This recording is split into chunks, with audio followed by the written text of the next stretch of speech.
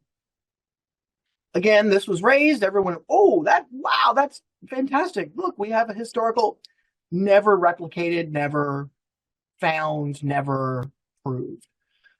Regardless, the symbol stuck. So if anyone's wondering why the blue feather or where the blue feather came from, that is one of the stories, is that not only was it a simple symbol, but someone came up with some kind of justification for it in period.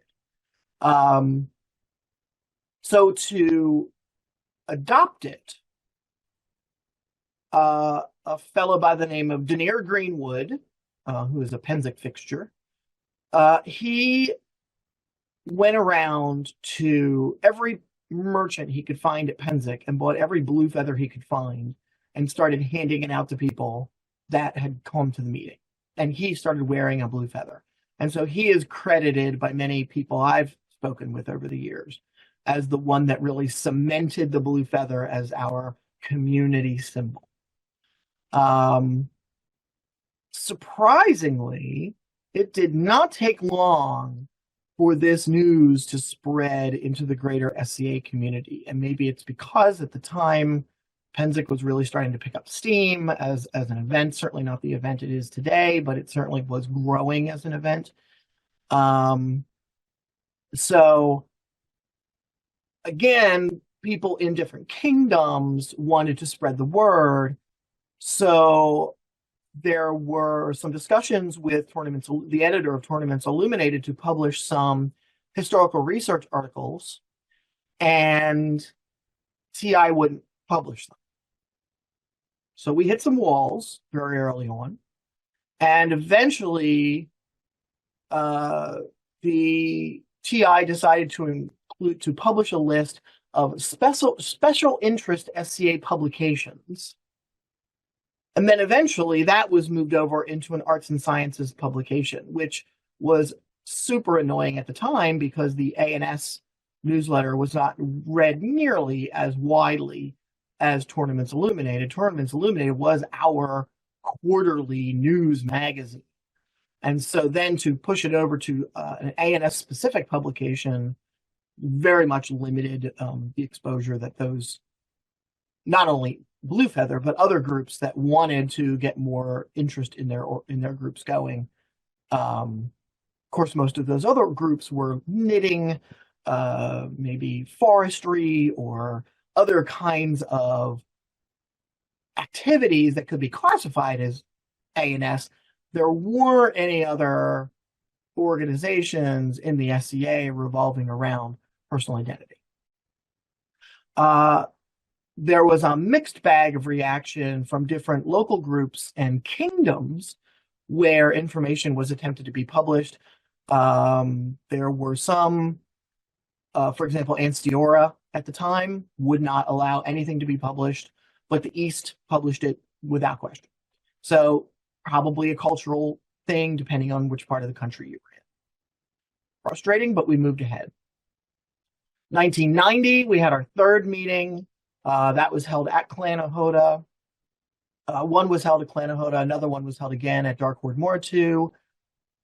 And now that things had sort of been established, and the Blue Feather had started to work its way into the greater SCA zeitgeist, and people started to actually know what the Blue Feather was,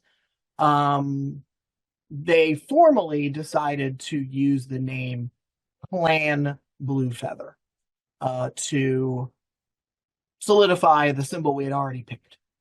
There was a discussion about what kind of structure the clan would have. So, as many people may know, households in the SCA are not recognized by the SCA. The only thing recognized are landed groups. So we could have gone the household route. We could have become a guild, but each kingdom had and has different rules about what constitutes a guild and why they exist and how they are formed and how they are structured. So pretty much the decision at that time was, let's just stay a household. But we don't want to create a central bureaucracy or governing body. We're a community of queers. We're all very different. We all are going to do our own thing. So although we call ourselves Clan Blue Feather, there is no tribal council. There is no clan chieftain. There is no structure in a formal way. It was decided that if you're going to do something on behalf of the clan or the queer community, you are empowered to do it with honor and chivalry. And it can be done in the SCA. And that is the structure that has stuck to this day. And surprisingly, like herding cats sometimes, it actually works. We're that Shakespeare novel that's come out of that room full of monkeys. So there was a rumor in 1990, now that the blue feather had become sort of known as a symbol. People were starting to get a little anxious about having blue feathers. Like, what about all these Lance Connexians that have all these blue feathers in their hats? Oh no, someone's going to think that they might be gay, which was totally not true. So there was a rumor going around that there was a group of homophobic fighters that were going to register the blue feather as a device with the College of Heralds so that we couldn't, even though at that point the symbol had started to catch on. So a fellow from the East, also from Philadelphia, Moses Van Falcon, he, right after that was discussed at the meeting and that rumor came up, he went right to Herald's Point and he registered our device. So it was approved and passed by the College of Heralds in December of that year. He actually submitted the paperwork at Penzic. So our official device or badge is argent, a feather azure. So it is simply a blue feather point down on a white or silver background. And he actually registered that under House Blue Feather. So even in the beginning, there was some question about what our name was. So we consider December 1990 to be our founding date, because as historians and as researchers, we love verifiable dates. So that is on paper and on the internet, and we can track that down and show it to people. So at this point, your humble instructor got involved in the SCA, 1991. So in 1991, that was my first Penzic. There was talk at that time about actually having an encampment at Penzic just for Clan Blue Feather. It did not actually happen in 1991, but it was discussed. There was also to this day, we have no idea if it was meant to be mean or if it was meant to be funny. I assume it was meant to be funny. But in the Penzic newsletter, which was the Penzic Daily Tidings at the time, now it's the Penzic Independent, somebody posted an article and said, well, listen, if the gay community is going to have blue feathers, we could come up with a whole other series of feathers to mean other things. So a red feather means a flaming heterosexual. And an owl feather means you're a voyeur. And a peacock feather means you're an exhibitionist. And a leather feather means you're into bondage, and et cetera, et cetera, et cetera. And I laughed. Some other people at Penzic that year did not laugh and thought it was very offensive. What made me laugh most of all was that the straight SCA community had reinvented the hanky code that the gay community had been using since the late 1960s. If you don't know what the hanky code is, you could Google it. I'm not going to get into it here. So at that Penzic in 1991, I myself expected there to be, because I just heard about the Klan and it was this new LGBTQ group, and I was like, oh, that's my community. And although I really liked the folks that were in my barony, I wasn't like best friends with them, and I thought, well, I might as well camp with the gay people. But there was no encampment. And at one of the meetings, I do remember this happening, I brought that up and said, well, is there an encampment? Is there a place for people to camp? And they said, no. People aren't going to want to camp with other members of the gay community. They're going to want to camp with their local barony. So that's just probably not going to happen. You probably shouldn't count on that. And then the older folks left the meeting, and us younger folks at the time were left behind. And we said, "Yeah, no, yeah, we want to camp together. No, we would much rather camp with our own community." So in 1992, I started the Blue Feather Encampment, which is still going to this day and thriving and huge. And we are in the process of buying a kitchen trailer. That's how much we have progressed as a group. So we were in 1992 at that Penzic. We were on the same block as East Kingdom Royal. The next year, we got squeezed off the block and we were taken in by another encampment. And then the third year, it burned down and fell into the swamp. No, the third year, we moved to block E12 and we have been there ever since. In 1993, again, in each of those years, 88, 89, 91, 92, we did have clan meetings. Sometimes they were down at the swimming hole. Sometimes they were at people's campments. We eventually moved out of the darkness into the daylight when we were getting 40, 50, 60 people showing up at these meetings. It was much easier to have them in daylight. And we would talk about things that were going on around the SCA and different kingdoms. People would volunteer to be contacted. The newsletter was still being published. And in fact, at some point, I believe it was in 1990, a second newsletter was published, and that was called The Blue Feather, and that was published by Tristan Alexander. As a matter of fact, I have copies I can even show everyone. So, for example, this was The Blue Feather, which was a half-page folded newsletter, and it had research and stuff going on and announcements, queer-friendly events that people were hosting around the known world. But the very first newsletter, but its period, was simply the old-fashioned, photocopied, full-page, stapled up in the corner. This is literally 2 sheets of paper stapled together, but this is the very first one from July 1988. So this was our communication before the mid-90s, when things like AOL and even Yahoo started to take off, and we could do things like form Yahoo groups and things like that. So in 1993, they decided to have a social event outside of those clan meetings. So it was called the Blue Feather Ball. That was started in 1993 by Tristan Alexander. A couple years later, I took it over. He didn't want to continue hosting it. We added a fashion cotillion. We changed venues throughout the years. Eventually, we ended up in the dance tent, and then eventually we hold it in the Great Hall. This past year at Penzic 50, we had a record number of people. I'm pretty sure we broke 500. Usually we get between 300 to 350. So the Blue Feather Ball has become the premier Clan Blue Feather event every year. However, other kingdoms and kingdom events are also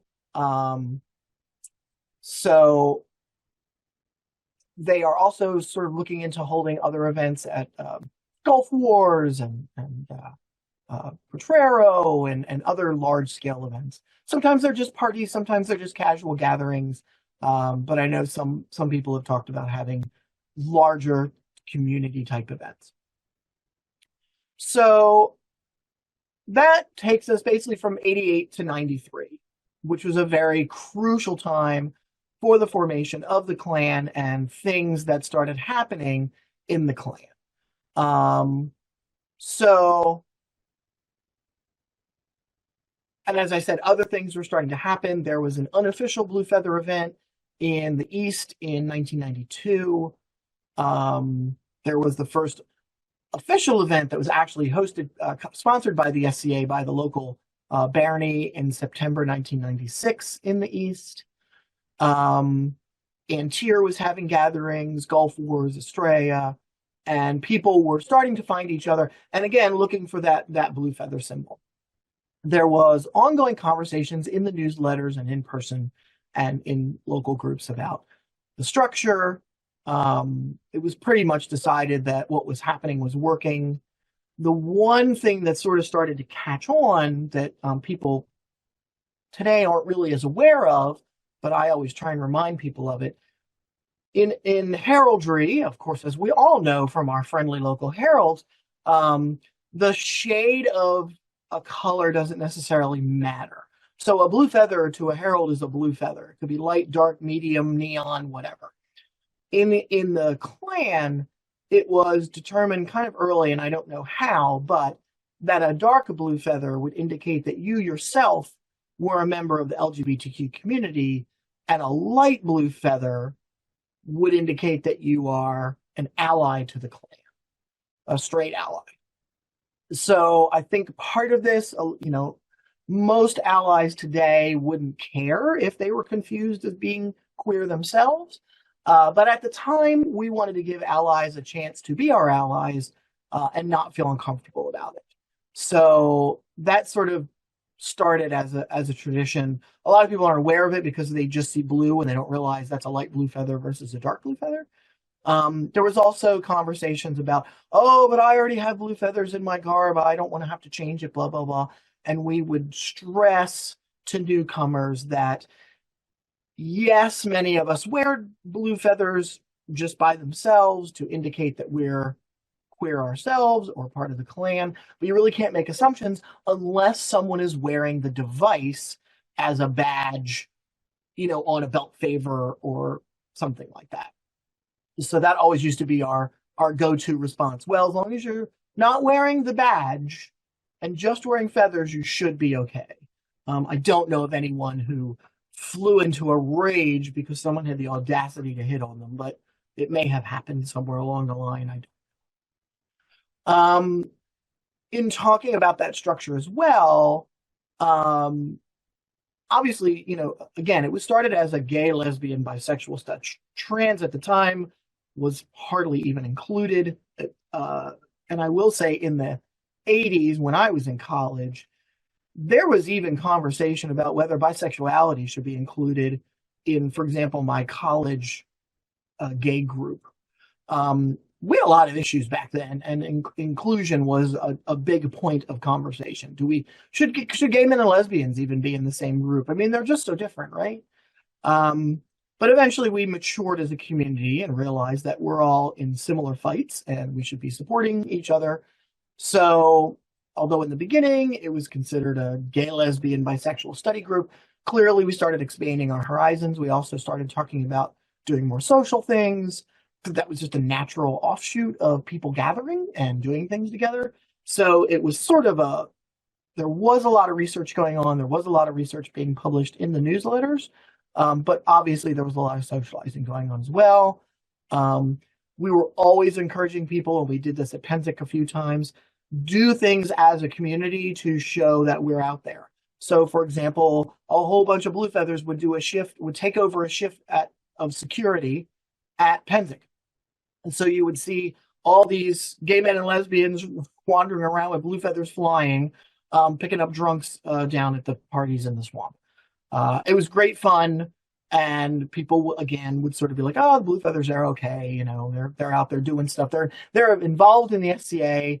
They're not just here to be gay. They're here to actually be Scadians who happen to be gay." We did start some contact lists and a Domesday, which is basically just a contact list of people that are interested in being contacted. We tried to get those kingdom contact lists. Those were published in every newsletter. We tried to get them out wherever we could so that if someone new to the SCA wanted to connect with community, they had a point of contact. One of the big conversations happening now, we're talking about early to mid 1990s, is getting the clan chartered in a kingdom. So what that would be sort of official recognition from the SCA that we existed in some format. So because they don't recognize households, some kingdoms have guilds, and then different kingdoms have different ways of being chartered as a group. Haid was the first one that was chartered by the crown in October 1992. And that basically just says you're part of Kaid and we appreciate you. Wasn't anything beyond that, but it was something. It was a statement saying we are recognized. The East, Alexandros Pantelios in the East started doing research into getting chartered and found that it was actually more to our benefit to get recognized as a guild, even though the plan itself was not structured as a guild. And from that conversation, we thought, well, maybe this could be sort of the business arm of the clan. This could be a way we do pollings. We could set up awards that we could give to our own folks for doing things, fighting and service and arts. But it would not be an automatic thing. You'd have to opt into it by providing your name. And what we ended up doing was creating a Yahoo group. So if you joined the Yahoo group, you had signed up to be part of the guild, which was part of the clan. That was happening in the 95 to 97 time frame. We did all our research. We came up with a proposal. We presented it to the East, and the East declined. In their reading of Kingdom Law at the time, a guild was only considered a period skill. So it would have to be knitting, metalwork, something. And we were not a skill. We were a social group or a community. And that was not documentable in period. If we could document that there was a gay group in period, they would have chartered us. But of course, that's not going to happen. So that was sort of a dead end. And then the guild itself never really took off. We never really followed up very much with it. The structure still exists. We still have all the paperwork, but it hasn't really, no one's really picked it up to sort of run with it and turn it into a thing. I will say that a couple years ago, a different organization was chartered by the East that purports to be an LGBTQ support group, but not much has come of it. So, but it was interesting to see that shift in attitude from, well, you're not period, to, sure, yeah, we'll go ahead and charter as a guild. So from the early 90s, there was sort of what a friend of mine referred to as the long silence. We didn't really do anything big as far as like, we're going to form a guild and we're going to have a newsletter and we're going to do this and that. It became this long, slow buildup of respectability and visibility, because people who were identified as part of the clan were becoming seneschals and getting involved in their local groups and maybe coming out as if they were kingdom officers. We had traditions that were continuing, the encampment, the Blue Feather Ball, some events at some Blue Feather events at other events around the SCA. And what we started just to become known as an SCA institution. It was just sort of accepted that, you meet a newcomer and the newcomer, says, well, actually, I'm a gay guy. Oh, well, there's a gay group. You want to contact the Blue Feathers. I know a Blue Feather in my barony. You should talk to them.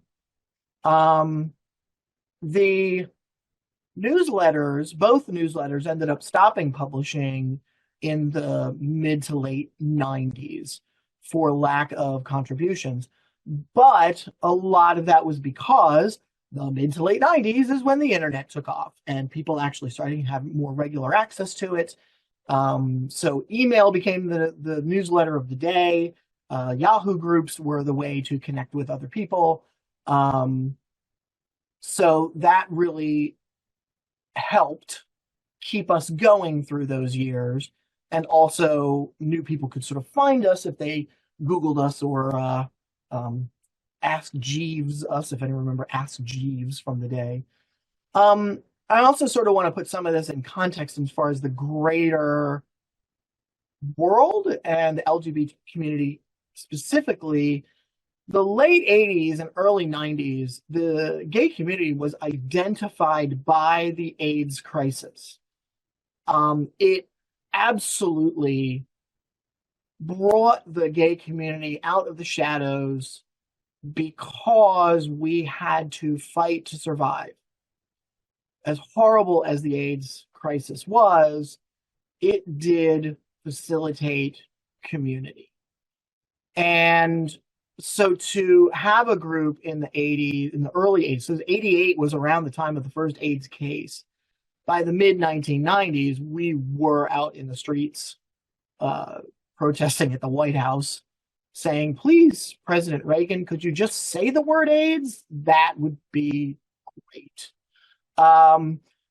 So at the same time, local cities were starting to have more gay pride events.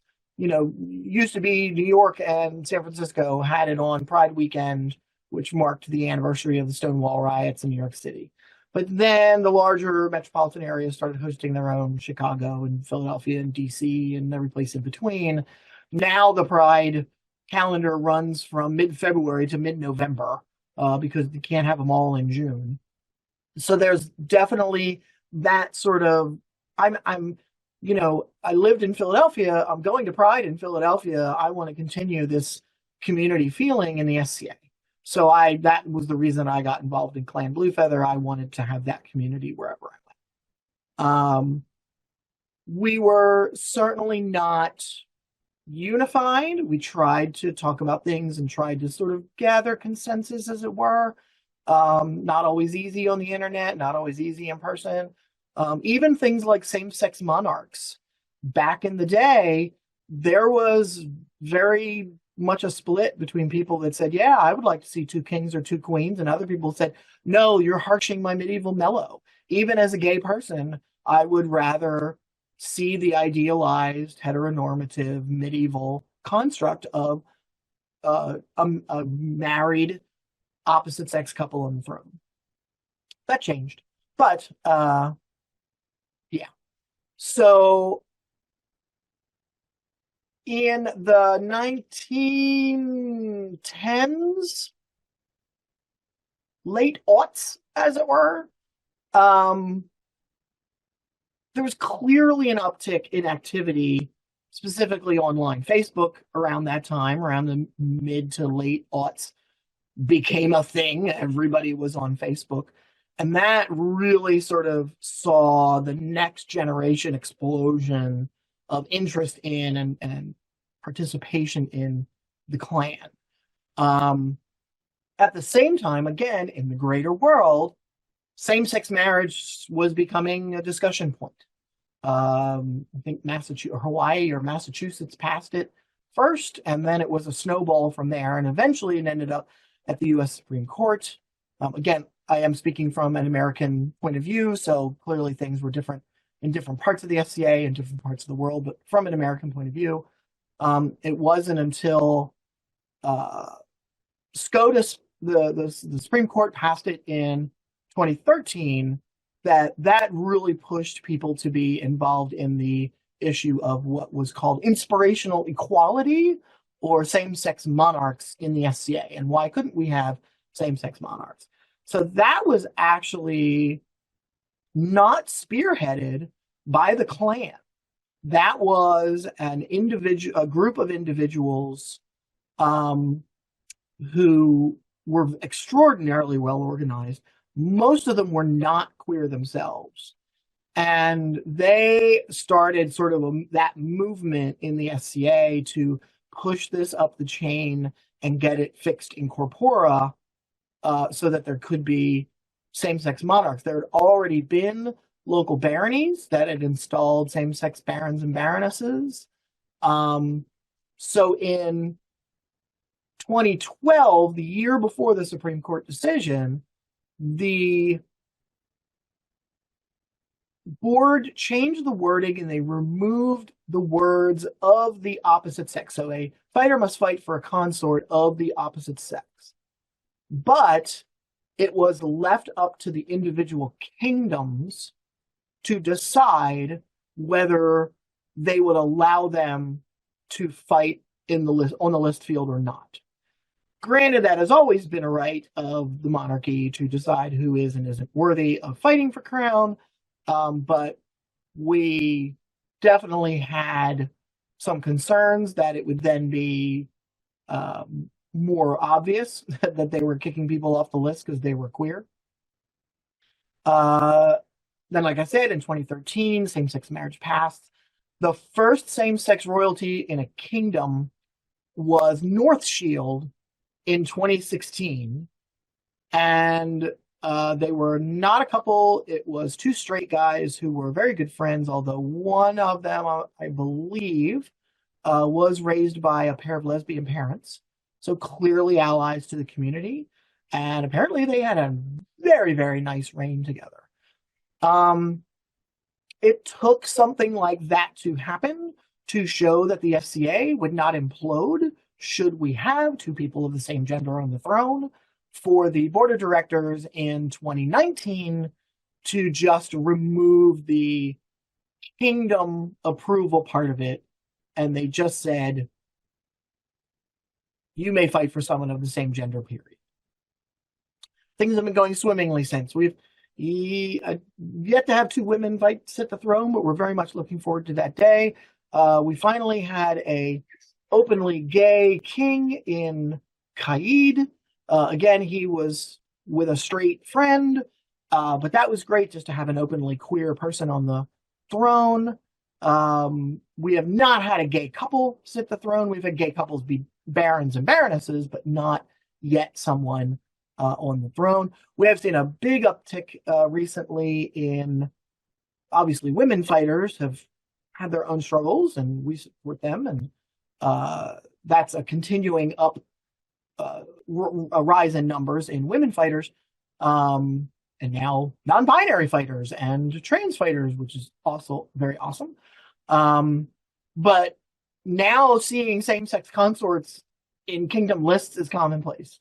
Whether they win or not is another story, but at least, again, it's been normalized in the sense that maybe not, it really doesn't matter anymore because the FCA will survive just fine. And if you have really some kind of moral qualm with whether it's you're homophobic or it's not, period, you can wait 6 months. We've certainly had to endure 6 months of some reigns we weren't too crazy about either. So it's all good. The FCA will continue. In 2014, which was before North Shield had their same-sex royalty, the Kingdom of North Shield presented Clan Bluefeather with their Order of the Hearthstone Award at Pennsic in 2014, which was their, you guys are very good at throwing parties and welcoming new people. So we got this beautiful, I don't have it, it's packed away, this beautiful engraved stone with some runes on it, and we hang that up at Pennsic every year. We're very, very proud of that award. Our 25th anniversary of the clan was then in 2015. We had a big celebration at the ball. My very good friend Badon baked 7 small wedding cakes on site to celebrate our 25th anniversary. The 25th Pennsic encampment was in 2016, and I actually had our one-of-a-kind metal coins that were minted at the time. There's only 8 of these in existence. There's actually glass inlaid in the silver to commemorate our 25 years as an encampment. In 2018, pronoun pins exploded all over Pennsic, and everybody had a pronoun pin. And then merchants started making pronoun pins that looked period, making them out of metal and wood. And that was sort of great to sort of be creative in our anachronisms. There was for the first time, an LGBTQ youth meetup sponsored by some parents at Youth Point in 2018, which is fantastic, so that queer youth can find each other and find support with each other. There was also a movement to provide showers, accessible showers, for trans people who did not feel comfortable showering in the public showers at Pennsic. So several encampments, including Clan Bluefeather, opened up our showers to anybody that would like to use them in our camp for privacy. Those were very well received. We started a Discord server in 2020. There was a diversity ball as one of the evening events at the SCA 50-year celebration in the Mid-Realm in 2016, and Clan Bluefeather played a big part in that. And we talked about not only the diversity of the cultures and the time periods that we study and embrace, but also the diversity of the individuals in the SCA and how we need to celebrate them as well. There was a queer history Schola in 2019. There was during the pandemic, there were a lot of things that happened. There was a virtual cut sleeve pride out of Eldermere in 2021. There's the Chinese legend of the cut sleeve, which is another great one to Google. It's a very beautiful story. The West Kingdom had a DEI roundtable in 2022. Antir is having a DEIB collegium next month, which I'm also going to be giving this class at. We have currently a new society marshal who is very interested in updating a lot of the language in marshaling, heavy inspection, heavy armor fencing, about the protection that trans people would use and how to make everybody safe, both physically and also to make them feel safe and feel a part of those communities by having gender neutral language that still applies to everyone. It's an ongoing conversation, but they are very close to, if they haven't already, finalized that language. Kingdom started forming DEI offices, sort of during and post pandemic. Most of them started kingdom level, then the society level was created, and currently there is the board of directors is seeking feedback about moving the society level DEIB officer from a lesser office to a greater office, I think is what I'm thinking of. So instead of it being strictly for the board, it's going to be the head office for the game side of the SCA as well. There will still be a corporate level society officer to help with training and ongoing initiatives, but there will now be a SCA level great office that is going to be the reporting point for DEI officers in each kingdom. It's a subtle change, but it's an important change. And there's more explanation about that on the DEIB Facebook page if you want to research that. And of course, events like this, where there's diversity and accessibility tracks, there's queer programming, whether it's virtual or in person. I give this class every year at Penzic. I always get a good turnout because as a history organization, we're terrible at documenting our own history. So that brings us pretty much up to date. What might happen in the future is a really good question. And I don't know exactly what that might entail. I know when I gave my class last time, I took notes and of course did not incorporate them into my notes for this class because I'm a Scadian and I do everything at the last minute. I will say there was just this past year, it had started in June and during Pride Month, we're encouraging people to work on creating pride colored or pride flag inspired garb to wear during the upcoming 12th night celebrations in each kingdom.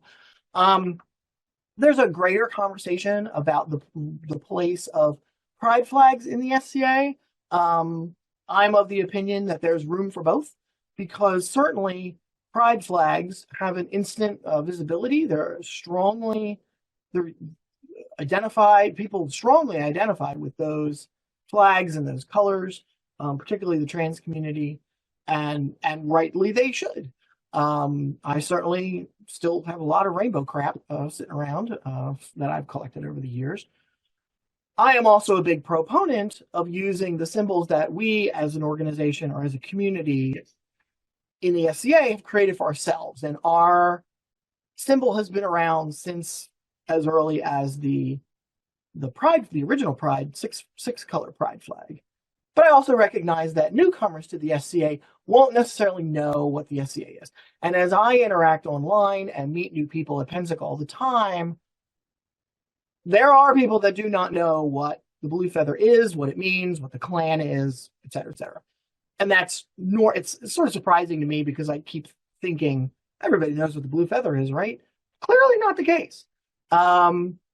So I think there's definitely room for both. Certainly at the Blue Feather Ball this year, since it was Penzic 50, people had already started thinking about the FAFO challenge and had started working on garb. There was a lot of pride colors, at the Blue Feather Ball, a lot of rainbows, a lot of pink and blue, and that's fantastic. It was a sea of pride from my vantage point as host. But there were also just as many people that were doing blue feather and blue and white themed outfits, and those are fantastic too. So I'm a big proponent of both.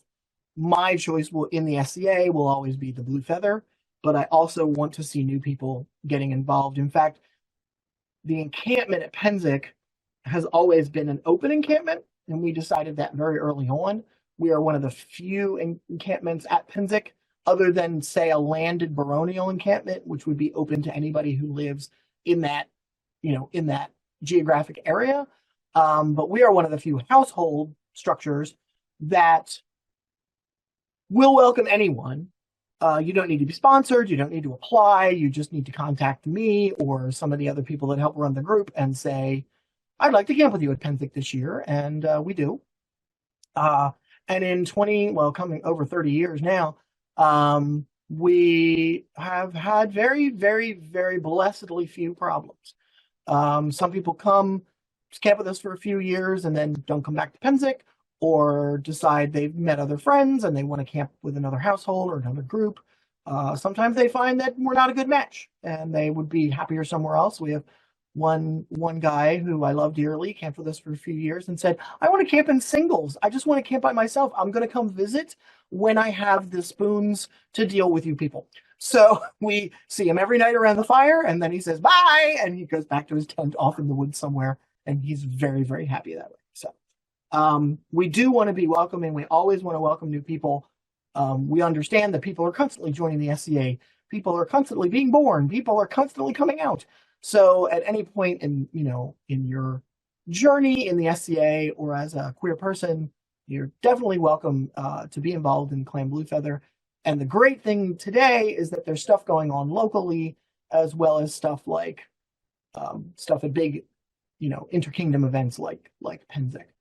I don't know what the next big issue is going to be for the clan to sort of dive into and help sort out.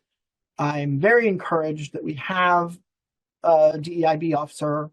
I think that made a huge statement for many communities, that intersectionality. Many communities in the SCA were very, very pleased that there's a diversity officer. And now that it's moving to a more formalized game side structure, that there will be more opportunities to be inclusive, to educate people, and to welcome people of every stripe into the SCA.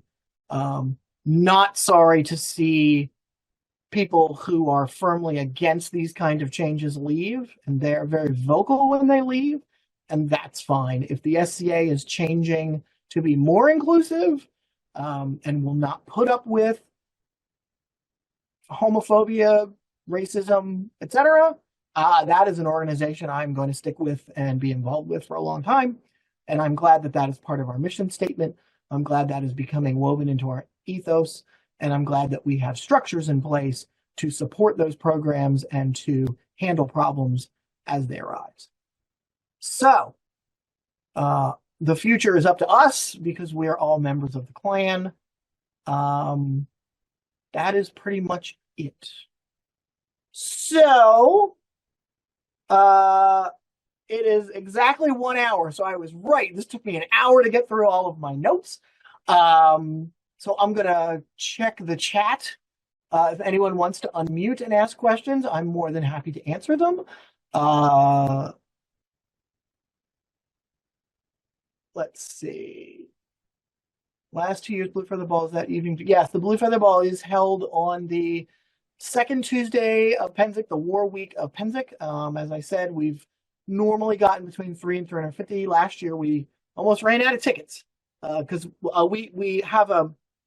I go around to the merchants at Penzic. The merchants are amazing, and they donate prizes. We're not raising money for charity or anything, although that is something that we're going to be doing in the future. But most of the prizes we get are just little, fun things. It's advertising for the merchants, and then everybody who comes to the ball gets a ticket.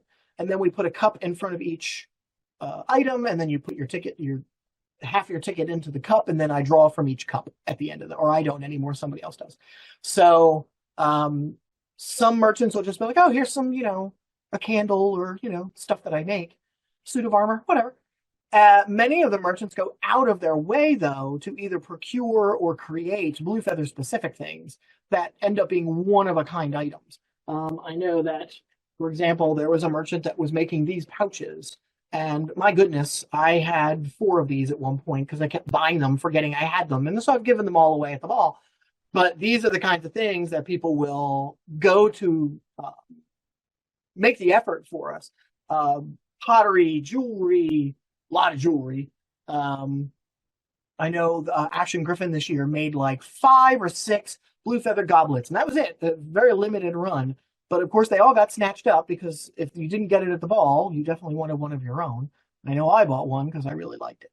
So it is a nighttime thing. We do get good turnout, and I hope everybody has a good time. I'm still going to host it as long as everybody's going to have a good time.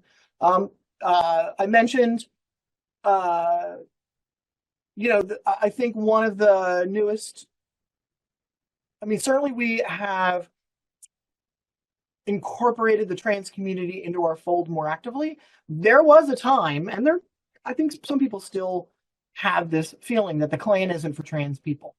And that makes me sad because I want us to be inclusive. And I know in the encampment and at the ball, we are inclusive. And there is a trans community. There's a Facebook group and a Discord for the SCA trans community, and they're doing really great, and that's fantastic. They definitely have some challenges. That community definitely has some challenges. I want the clan to support those challenges in any way we can. We need to increase their visibility. We need to increase their participation. We need to be better at using pronouns if people tell us what their pronouns are. And that also goes, there's a whole non-binary movement now.